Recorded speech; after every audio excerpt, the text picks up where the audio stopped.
All right, I guess with that, we will go to the next presentation, which if you're looking at the agenda is with Chloe Rose, but she is unable to attend today. So we have Marta who will be here to answer the questions and give a little talk about it at the end. But in the meantime, we're going to watch a video looking at the perceptions of safety of products and the relationship to properly designed clinical trials.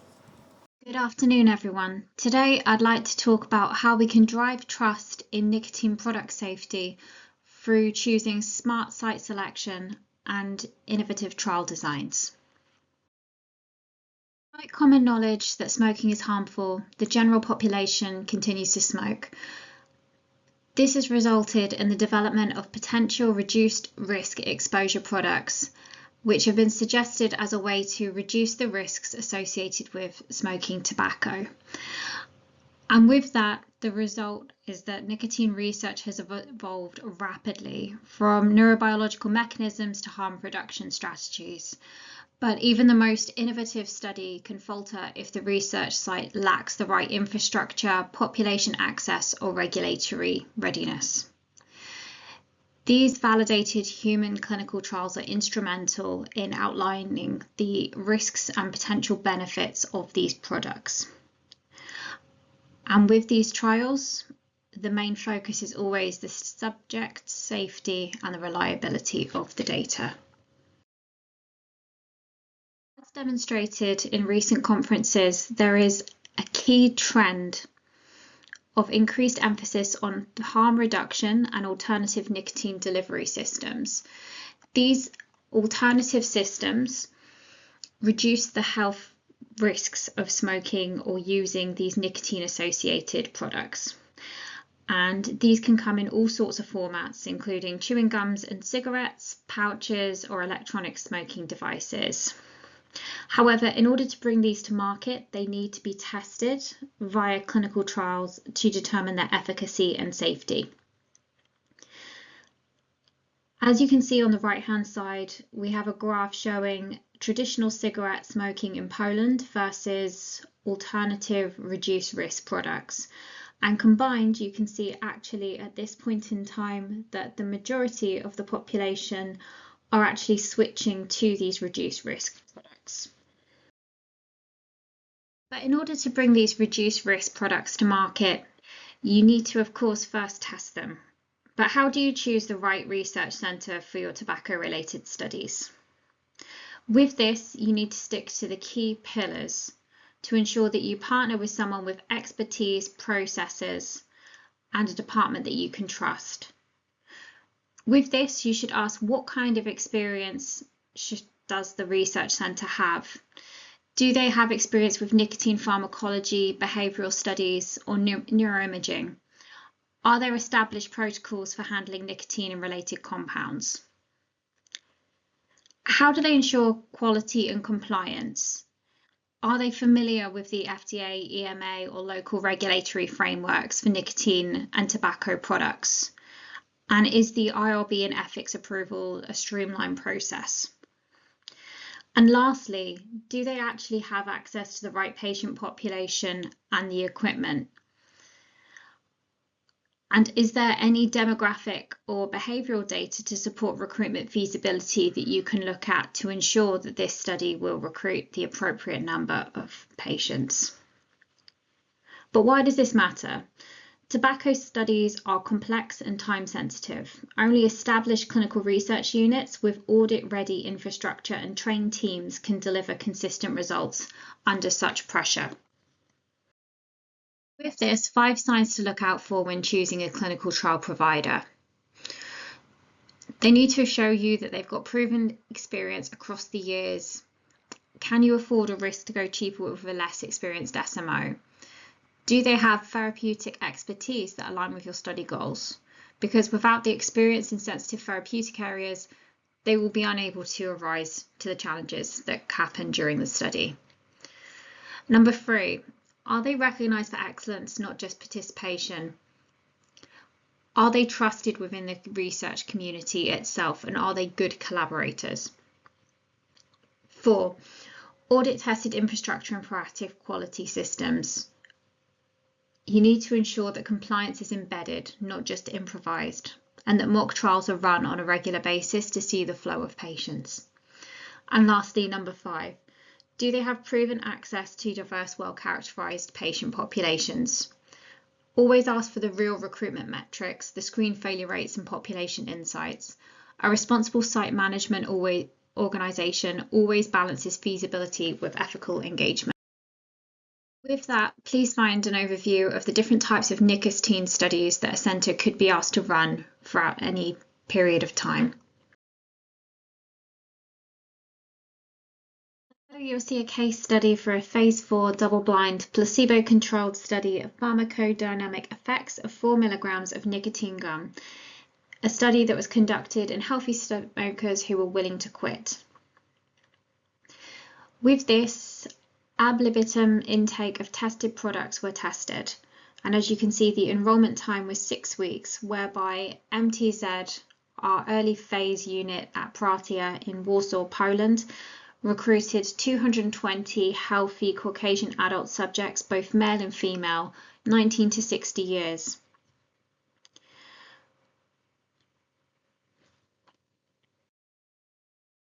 We have a case study for a 1-week controlled randomized open label single center confinement study to compare levels of biomarker exposure in smokers of SMAR cigarettes versus smokers smoking their own cigarette brand. In this instance, ab libitum intake of tested products for 112 Caucasian adult subjects, where the enrolment period was 6 weeks, where the subjects needed to be between 23 to 45 years old, both male and female, and have a daily consumption of 10 to 30 cigarettes. To summarise, in nicotine research, where you conduct your study is just as important as what you study. By aligning site selection with scientific, regulatory and operational goals, we can accelerate discovery and improve public health outcomes. At MTZ, we have a large database of readily available subjects, and the research centre has a dedicated smoking area for all smoker groups within the clinic premises, monitored by study personnel. The centre is experienced in 24-hour urine collection, processing, sampling and shipping. In addition, there are QA procedures in place and performed as planned, with risk management policies implemented, including study-specific mock training maps to map the patient flow and required procedures for each protocol. Thank you for your time today. If you have any questions, please feel free to reach out to myself, Agnieszka and Marta, who are all available at the conference this year. Thank you.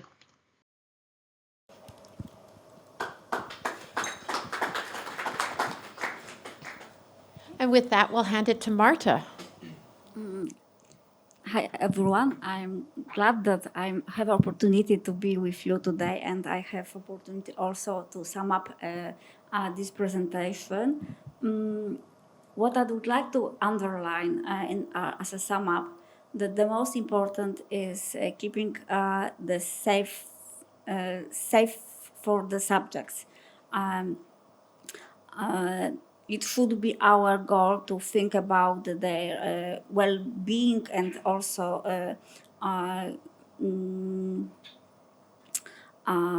safe. The most important is safe. The crucial also is opinion of ethic committee that we have to think about the study design, how to schedule the procedures, how to schedule the study design to not encourage subjects to smoke more than normal. So the first thing is not encourage them to smoke more. They should smoke at least ad libitum, and also try to achieve only endpoints of the studies, not go further. Right now, I see majority of studies when we only check the single intake of the nicotine-containing products. It is also connected with the not encouraged to smoke more and concentrate on the achieving of the endpoints. Thank you so much, Marta. Do we have any questions from the floor? Jeannie.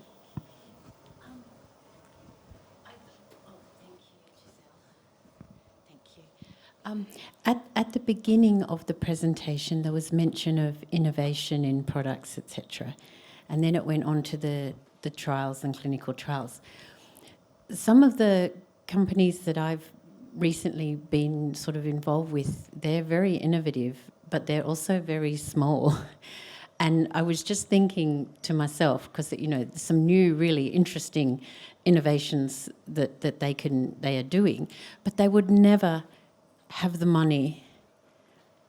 Every last dollar that they have is spent on their product design and getting everything accurate in order to, come onto the market. And through Europe or the UK, it's a notification system generally.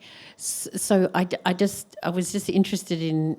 I can see the need to do clinical trials and things for innovative products if you're wishing to go down a medicinal route, but for the consumer route, I was just wondering, had you thought of that? Because you had innovation, but these companies, they're so small, they can't, that have really good products, they would never be able to afford to do clinical trials or anything like that, or like a US sort of PMTA model.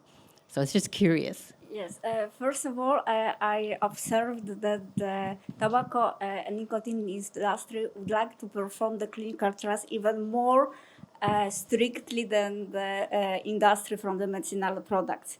They are more looking into details and would like to achieve more than needed purposes and objectives during one studies.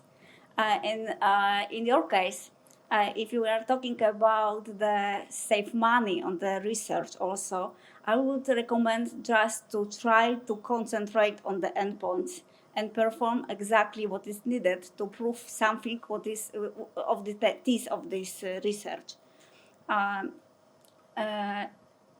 also, it's good to discuss. We have vast experience in clinical trials, in medicinal products, and also in the smoking products. And we can discuss with the sponsors, with the clients, what we have to perform during this particular research project and what is not so necessarily to done. And it will lead to the save money, because we can concentrate only on the most crucial aspects of this project.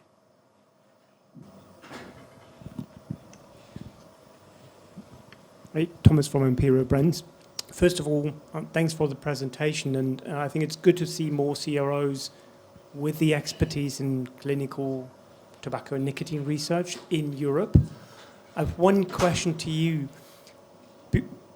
First question, was that study that you have shown run and conducted in Poland?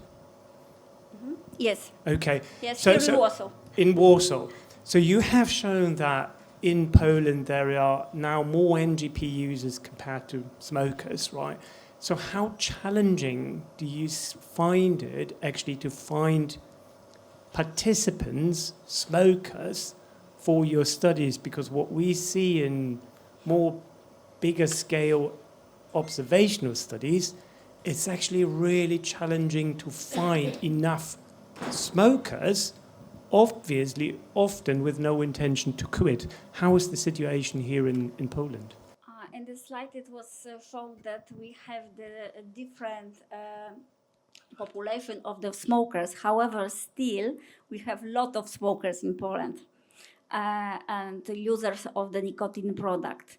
From my observation right now, also it is a tendency to check the dual smokers, because right now we have lot of data about the smokers, about harmless of the smoking. We have lot of data about the users of different ways of the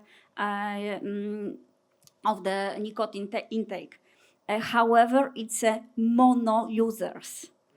And what I observed, there is several studies, and in one of the studies also we are involved right now, is checking the dual smokers and harmless. Of course, all of us assume that if someone smokes normal cigarettes and, for example, e-cigarettes, harmful will be somehow in the middle. But as I went through the literature and publics, there is no evidence on this. So trend is everywhere, probably the same. We have different users of nicotine contained products. And in my observation, it will be study not JTI presented the mono users only in your study. It was non-smokers, cigarette smokers, and HR smokers. And but the world is changing. People one day using the e-cigarettes during the working days, and afternoon and at the party they also choose the normal cigarettes. So I think the clinical trials and clinical research will go as the world is changing. I hope I answer a little bit. I think, are there any more questions? I did have one that was very similar to that, but slightly different, so maybe I'll ask it anyhow, even though I think you answered probably 70% of it with that answer.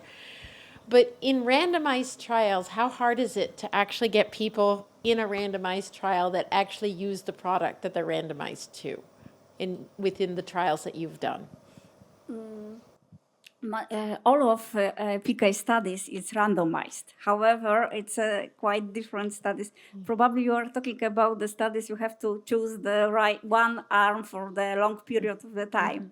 Yeah, it's exactly. also doable because, to be honest, we have to remember that during the study, participants will receive from the sponsor the product, and also it is for them the cost effectiveness.